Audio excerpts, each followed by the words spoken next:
নমস্কাৰ প্ৰিয় বন্ধু বান্ধৱীসকল, পুনৰ এবাৰ আন্তৰিক স্বাগতম জনাইছো এটা জ্ঞানবৰ্ধক ভিডিঅ'লৈ। প্ৰিয় বন্ধু বান্ধৱীসকল, 5 মিনিটৰ প্ৰাৰ্থনা এটাই আপোনাক জীৱনটো চমৎকাৰী কৰি তুলিব পাৰে। আপুনি যেতিয়া শুব তেতিয়া আপুনি শোৱাৰ পূৰ্বেই 5 মিনিটৰ এই প্ৰাৰ্থনাটো আপুনি প্ৰতিদিনেই জপ কৰক। আপোনাৰ জীৱনটো চমৎকাৰীভাৱে আপুনি পৰিৱৰ্তন দেখিবলৈ পাব। অতি কম দিনৰ ভিতৰতে আপুনি ইয়াৰ পৰিৱৰ্তন দেখিবলৈ সক্ষম হ'ব পাৰিব। বহু মানুহে ভগৱানৰ সৈতে কিদৰে নিজকে কানেক্ট কৰিব পাৰি, কিদৰে ভগৱানক ভক্তি কৰিব লাগে, কিদৰে ভগৱানক প্ৰাৰ্থনা কৰিব লাগে, কিদৰে প্ৰাৰ্থনা কৰিলে ভগৱান বা ঈশ্বৰ প্ৰসন্ন হয়, তাৰ বিষয়ে বহু লোকে নাজানে। আজিৰ এই ভিডিঅ'টোত আমি আপোনালোকক যিটো 5 মিনিটৰ প্ৰাৰ্থনাৰ বিষয়ে ক'বলৈ গৈ আছো, এই প্ৰাৰ্থনাটো যদি আপুনি প্ৰতিদিনেই যেতিয়া আপুনি শুবলৈ যাব তাৰ পূৰ্বেই যদি আপুনি এই 5 মিনিটৰ প্ৰাৰ্থনাটো ধ্যান কৰিব পাৰে, তেতিয়া আপুনি বিশ্বাস কৰক ঈশ্বৰৰ ওপৰত, ঈশ্বৰে আপোনাক চমৎকাৰী পৰিৱৰ্তন দিব। আপোনাৰ জীৱনটো সলনি হৈ পৰিব। গতিকে আপুনিও যদি জীৱনৰ সমস্যাই হওক বা আপোনাৰ জীৱনৰ ভাগ্যত আপুনি ভাল ফল পাব বিচাৰে, তেন্তে আপুনি আজিৰ ভিডিঅ'টোৰ কথাখিনি সম্পূৰ্ণকৈ শুনিব। আপোনাৰ বাবে আজিৰ ভিডিঅ'টো খুবেই ইনফৰ্মেটিভ হ'বলৈ গৈ আছে। যদি আপুনি প্ৰথমবাৰৰ বাবে এই চেনেলটোৰ ভিডিঅ' চাইছে, তেন্তে অনুগ্ৰহ কৰিছো এটা নজনা কথা জানিবলৈ আপুনি এই চেনেলটো অৱশ্যেই ছাবস্ক্ৰাইব কৰি ৰাখিব। লগতে ভিডিঅ'টোত এটা লাইক কৰি ভিডিঅ'টো আপুনি সম্পূৰ্ণকৈ চাই থাকিব আৰু কথাখিনি আপুনি ভালদৰে ধ্যান কৰিব। চৈতন্য প্ৰভুক কোনোবা এজনে এদিন সুধিছিল যে ভক্ত কাক বোলে, কোনসকল ভক্ত? তেতিয়া চৈতন্য প্ৰভুৱে কৈছিল, 3 প্ৰকাৰৰ ভক্ত আছে। যিয়ে জীৱনত এবাৰ হলেও ভগৱানৰ নাম লৈছে, তেওঁ ভক্ত। আৰু যিজনে সদায় ভগৱানক প্ৰাৰ্থনা কৰে, তেওঁ ভক্ত। কিন্তু যি সদায় ভগৱানৰ অনুভূতিত ডুবি থাকে, সেইজন ভক্ত সকলোতকৈ শ্ৰেষ্ঠ ভক্ত।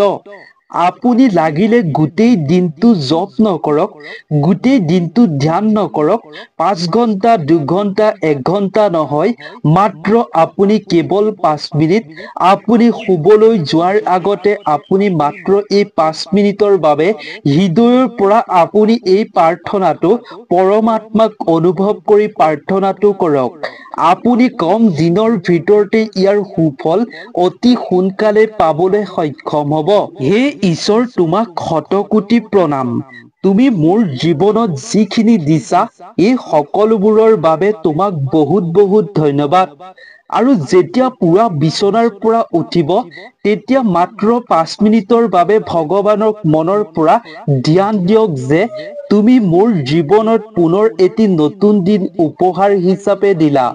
মোক পুনৰ তুমি সুযোগ দিলা, যাতে মই কিবা এটা কৰিব পাৰো জীৱনত। কিমান ভুল হয় আমাৰ জীৱনত, প্ৰতিটো দিনতেই ভুল কৰো, অপৰাধ কৰো, তথাপিও তুমি মোক বুকুত সুমুৱাই লোৱা।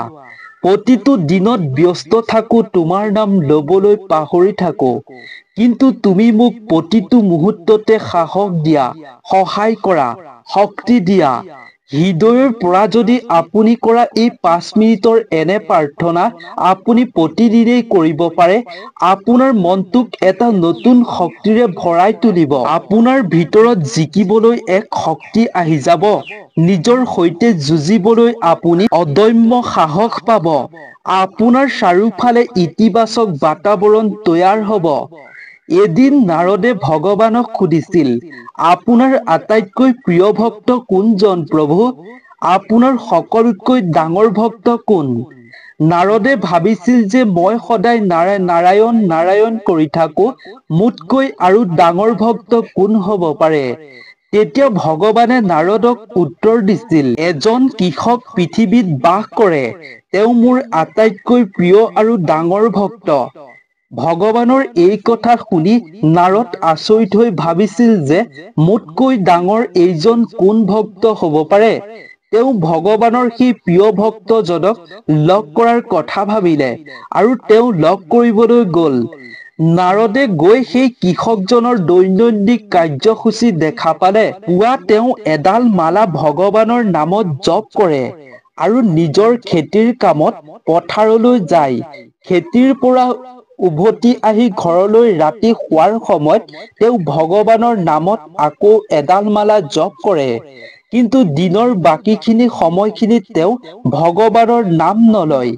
নিয়মীয়াকৈ নিজৰ কাম চলাই নিয়ে, নিজৰ পিতৃ মাতৃক শ্ৰদ্ধা কৰে, নিজৰ পত্নী আৰু সন্তানক লালন পালনত লাগি থাকোতে বাকী সময়খিনি তেওঁ কেতিয়াও কাৰো মনত আঘাত নিদিয়ে, কাকো কেতিয়াও দুখ নিদিয়ে, দুখ পোৱা কেতিয়াও কথা নকয়। কৃষকজনৰ দৈনিক কাম কাজ দেখি নাৰদ আচৰিত হ'ল আৰু নাৰদে ভাবিলে এইজন কেনেকৈ সকলোতকৈ প্ৰভুৰ ডাঙৰ ভক্ত হ'ব পাৰে। নাৰদ তাৰ পৰা উভতি আহি ভগৱানৰ কাষলৈ গ'ল আৰু তেওঁক দেখা পাই সকলো কথা ভগৱানৰ আগত বিৱৰি ক'লে। আৰু নাৰদে কৈছিল যে তেওঁতো এডাল মালাহে জপ কৰে আৰু গোটেই দিন খেতিৰ কামত লাগি থাকে। তেওঁ আপোনাৰ কেনেকৈ সকলোতকৈ ডাঙৰ ভক্ত হ'ব পাৰে প্ৰভু? ভগৱানে নাৰদক তেতিয়া কৈছিল, লাগিলে তেওঁ এডাল মালাই জপ নকৰক কিয়, কিন্তু তেওঁ জপ কৰাৰ সময়ত এটা ক্ষণৰ বাবে হ'লেও পৃথিৱীৰ কোনো কথা মনলৈ নানে। তেওঁ একান্তৰ চিন্তে কেৱল মোকেই অনুভৱ কৰে, একো কথাই নাভাবে। তেওঁ নিষ্ঠাসহ নিজৰ কৰ্তব্য পালন কৰে। যদি আমিও 5 মিনিটৰ বাবে, মাত্ৰ 5 মিনিটৰ বাবে আমি ভগৱানৰ নাম হৃদয়ৰ পৰা লওঁ, তেতিয়া সেই 5 মিনিটৰ প্ৰাৰ্থনাৰ প্ৰভাৱ গোটেই দিনটো আমাৰ ওপৰত পৰি থাকিব। কিন্তু মনত ৰাখিব যে সেই 5 মিনিটত 1 ছেকেণ্ডৰ বাবেও হ'লেও আপুনি পৃথিৱীৰ কোনো কথাই মনলৈ নানিব, পৃথিৱীৰ ফালে ধ্যান নিদিব। সেই সম্পূৰ্ণ 5 মিনিট পৰমাত্মাৰ ওচৰত আপুনি সুস্থ মন এটা লৈ নিজকে সমৰ্পণ কৰক। আপোনাৰ বৰ্তমান যিটো জীৱন সেইটোক লৈ জীয়াবলৈ আৰম্ভ কৰক আৰু এইদৰে 5 মিনিটকৈ আপুনি পুৱা আৰু শুবৰ সময়ত আপুনি ভগৱানৰ নামত সমৰ্পণ কৰক নিজকে। তাৰ পিছত আপুনি এই কথাখিনিৰ মহত্ব নিজেই অনুভৱ কৰিব পাৰিব। আপুনি বুজি পাব আপোনাৰ জীৱনলৈ কিদৰে পৰিৱৰ্তন অহাৰ আৰম্ভ কৰিছে। যি শক্তি, যি উন্নতি আপুনি লাভ কৰিব, সেইবোৰৰ পৰা আপুনি নিজেই অনুমান কৰিব পাৰিব। এনেকুৱা নহয় যে প্ৰাৰ্থনা কৰিবলৈ আপুনি ধাৰ্মিক হোৱাটো জৰুৰী। প্ৰাণী মাত্ৰেই, মনুষ্য মাত্ৰেই যদি পৰমাত্মাক মাত্ৰ 5 মিনিটৰ বাবে ধ্যান দিয়ে, তাতেই প্ৰসন্ন হ'ব পাৰে পৰমাত্মা। আমাৰতো সেইখিনিও শক্তি নাই যে আমি নিজেই উশাহ ল'ব পাৰিম। ভগৱানৰ ইচ্ছা অবিহনে সকলো পৰমাত্মাৰে ইচ্ছা। আমাৰ শক্তি নাই যে পৃথিৱীত ভগৱানৰ অনুগ্ৰহৰ অবিহনে আমি খোৱাৰ আহাৰখিনিও যোগান কৰিব পাৰিম। কেৱল আমি বীজ সিঁচো, কিন্তু সেই বীজে ফলে ফুলে জাতিষ্কাৰ হয় পৰমাত্মাৰ শক্তিৰে।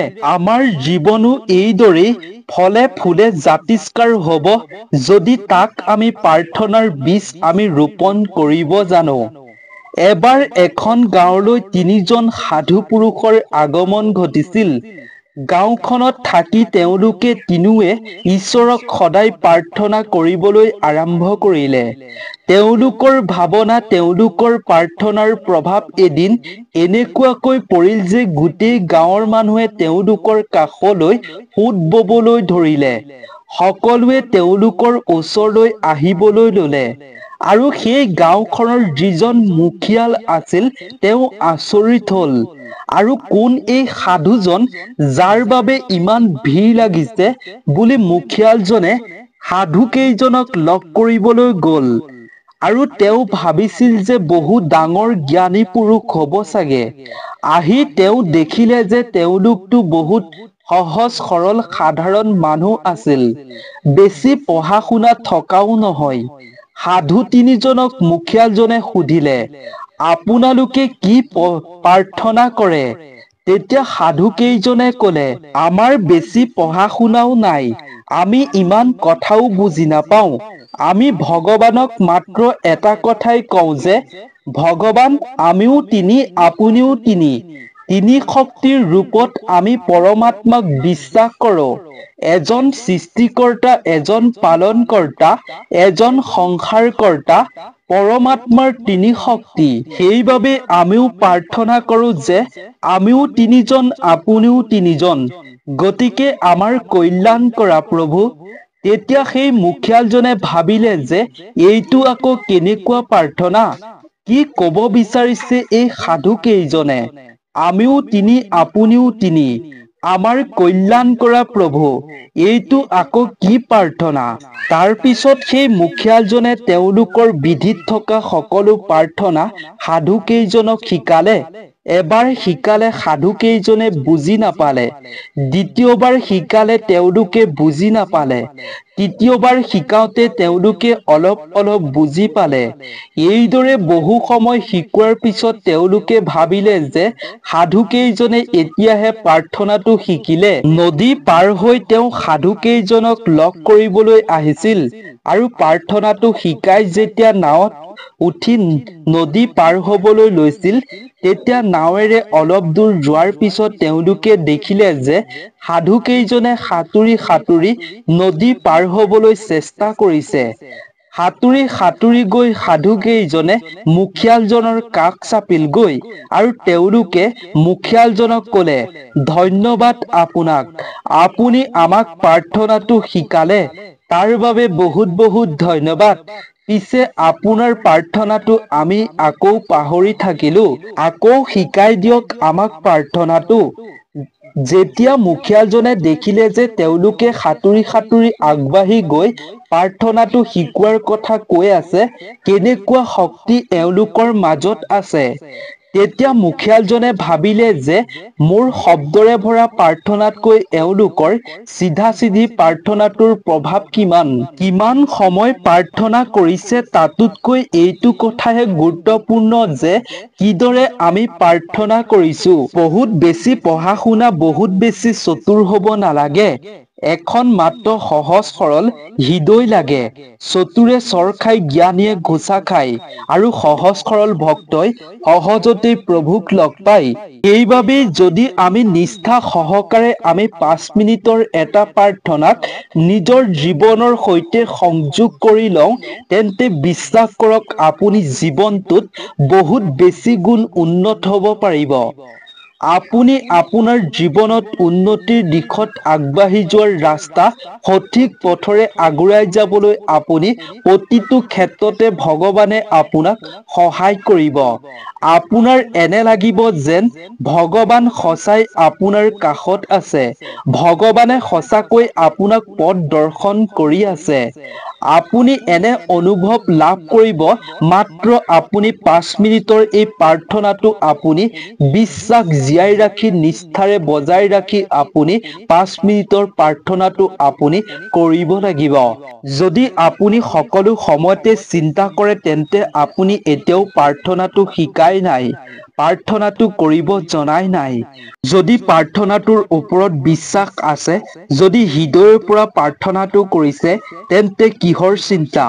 ভগৱানক এৰি দিয়ক, আপোনাৰ কাম মাত্ৰ প্ৰাৰ্থনাটো কৰাৰ। ভগৱানে এদিন অৰ্জুনক কৈছিল, যদি তুমি সঁচা মনেৰে মোৰ সৈতে সংযোগ হোৱা, তেন্তে তোমাৰ সকলো চিন্তা মই কৰিম।